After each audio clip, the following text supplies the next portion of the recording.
Okey, topik hari ini adalah rahsia pendapatan 10K sebulan. Okey, tapi sebelum kita mengupas bagaimana untuk dapatkan 10K sebulan tu kan, if you love me, share, like dan subscribe. Kalau tak love pun tak apalah, share, like, subscribe je, tak susah. Okey. Okey, sebelum kita bincang bagaimana untuk menjana pendapatan 10,000 sebulan, saya nak bincang dulu ada beberapa cara yang mungkin anda terfikirkan, tapi cara-cara ni bagi saya lah, pada pendapat saya risikonya tinggi. Jadi kalau anda nak mencuba cara-cara ni, fikir masak-masak dulu ya. Seboleh-bolehnya jangan jual barangan.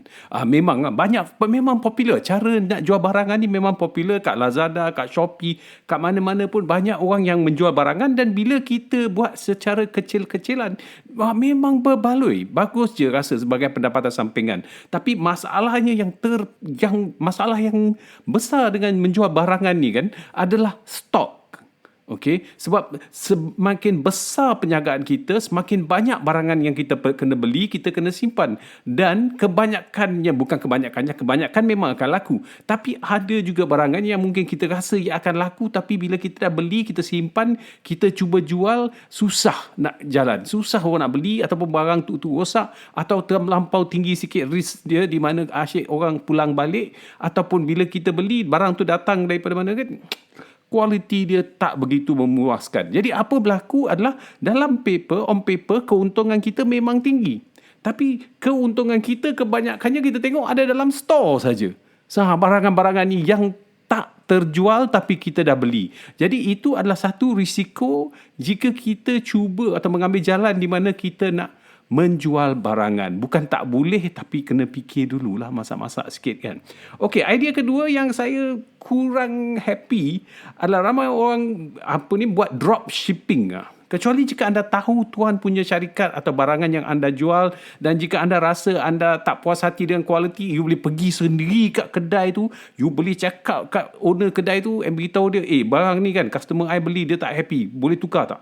Kalau boleh buat macam tu, saya rasa dropshipping ni okey. Tapi kebanyakan orang buat dropshipping dengan seseorang yang mereka jumpa online, atau di mana seller dia dekat Vietnam, atau seller dia dekat China. Jadi cuba anda bayangkan, anda bertungkus lumus, bersusah payah, struggle yang bukan-bukan untuk membina brand store anda. Kan? Lepas tu anda harapkan orang yang dekat Vietnam ni ke kat China ni akan menghantar barangan tu. So bila anda bagi duit anda kat mereka, barang yang sampai tu kualiti tak memuaskan, customer anda tak happy, macam mana anda nak handle? Itu adalah salah satu masalah besar dengan drop shipping. Sebab anda tak ada kontrol langsung tentang barangan yang akan dihantar. Dan kemungkinan besar, sebab kalau banyak sangat customer komplain, anda kena blacklist. Lepas tu Lazada kata, tak apalah, store you tutup je lah. Kena ingat Lazada ada IC number, ada information peribadi anda. Tukar nama store pun dia tengok, nama Mamat ni banyak problem ni, tak payahlah. Macam mana kalau nama dah busuk? Itu adalah salah satu risiko jika anda buat drop shipping.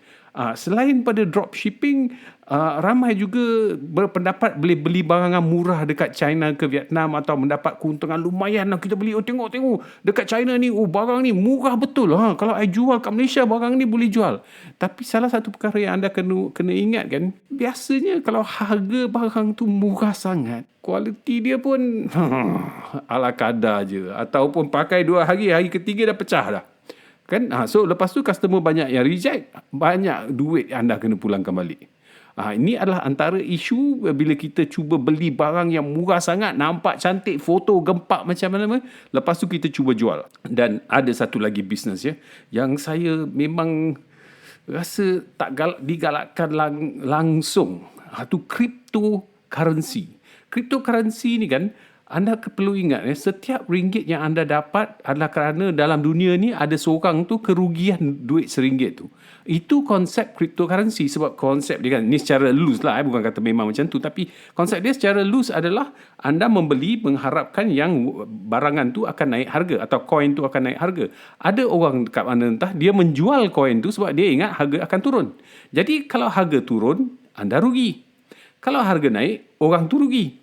Dan kalau tak ada seorang membeli atau menjual koin tu, tak ada transaksi.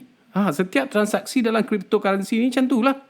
Kan? Jadi cuba anda bayangkan yang hasil anda yang dapat tu adalah kerana ada seseorang. Kalau anda untung 1,000, ada seorang rugi 1,000 ke, atau 5 orang rugi 200 orang. Macam itulah cerita dia. Puas hati ke dapat duit macam tu? Bagi saya cryptocurrency ni, maaf lah, jangan jangan ambil sensitif sangat, sorry Tapi bagi saya ini macam pergi genting je. Dan saya kan 50 tahun saya ingat genting dah ada kat situ kan. I belum dengar lagi ada orang jadi jutawan buat bisnes dekat genting. Memang ada orang untung juta-juta dekat genting. Ada. Tapi keesokan harinya dia rugi pula juta-juta. Itu cerita dia. So, I rasa yang ni bukanlah satu business model yang bagus. Ada seorang individu ni, kalau anda nak tahu kan, ada seorang individu dia, nama dia Bill Hwang, Wall Street Whale, kerana risiko-risiko tinggi yang diambilnya. Dia merasakan dirinya kebal sebab dia rasakan dia sedang cuba meraih keuntungan untuk keagamaan church dia, untuk kebaikan church lah, sebab banyak dia derma duit untuk church dia kan. Jadi dia rasa, I ni kebal sebab I buat duit yang I untung ni semua untuk benda baik. Tapi ketahui anda Bill Hwang ni rugi 20 bilion US dollar dalam masa 2 hari. Di dunia ni tak pernah ada orang rugi 20 bilion dolar. Hilang 20 bilion dolar dalam 2 hari. Itulah risiko-risiko yang gila bila kita buat benda macam cryptocurrency atau high risk investment ni kan. Banyak high risk investment yang ada. Tapi fikir-fikir dululah sebelum anda nak buat benda-benda tu. Okey, apa je nak ajar anda macam mana mendapatkan pendapatan 10K sebulan, tapi kita nak cara yang di mana kita tak payah kerja banyak sangat, benda tu tak payah skill yang extra kan, dan tak payah buat modal yang besar kan. Jadi kita nak buat ala kadar, tapi kalau kita masukkan usaha kita yang gigih, kita boleh meraih 10,000 sebulan. Idea saya bagi anda mendapatkan 10,000 sebulan adalah dengan menjual Nilofa. Nilofa? Kau betul ke ni?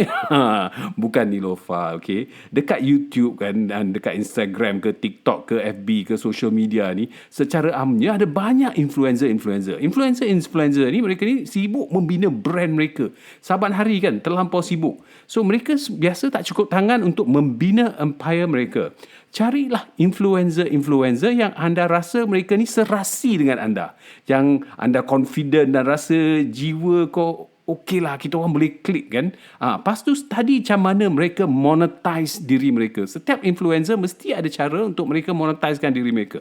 Okay, setengah mereka promote barangan jenama lain, setengah beri ceramah, setengah buat advertisement untuk syarikat lain, buat commercial, macam-macam. Diorang ada, ataupun setengah ada produk yang mereka jual. Ada tak orang yang kata, you kata you nak bagi dekat dia duit, dia kata tak nak duit.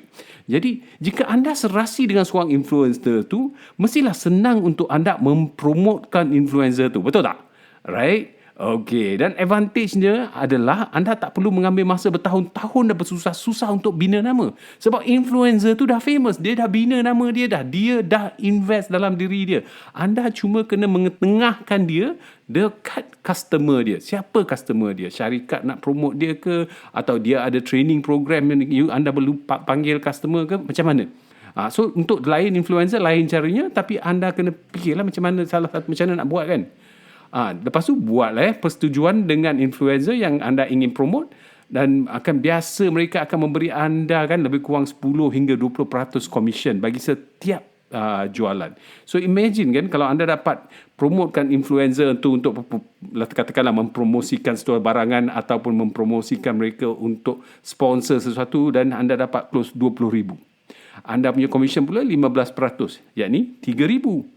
Begitulah. So bagaimana jika anda boleh sign kontrak dengan 20 influencer dan anda dapat menghasilkan satu jualan bagi setiap influencer sebulan? Buat kalkulator tu, buka kalkulate. Influencer ni bersusah payah, bertunggus-lumus setiap hari membina nama mereka, dan anda pula meraih keuntungan dari nama yang mereka bina. Mula-mula memang sukar, tapi sekali anda dah establish dalam industri ni kan, customer akan mencari anda, influencer pun akan cari anda. Semua orang nak kan, sebab dia kata, okey, sekarang ni I dah rasa I ni dah famous kan, I nak cari Mamat XXX untuk promote I, untuk dapatkan customer, untuk dapatkan keuntungan bagi anda. Anda pula tak ada risiko, di mana jika seorang influencer tu terpalit dengan skandal ke, dah tak famous lagi ke, dah tak ada orang nak kat dia, kan anda cari je influencer lain yang popular. Habis customer tanya customer, you nak siapa? You nak yang tu, I dapatkan influencer yang tu. Senang je kan? Dan dengan ni saya confident anda boleh meraih 10K sebulan. Tak ada office, tak payah ada risiko tinggi, tak perlukan modal.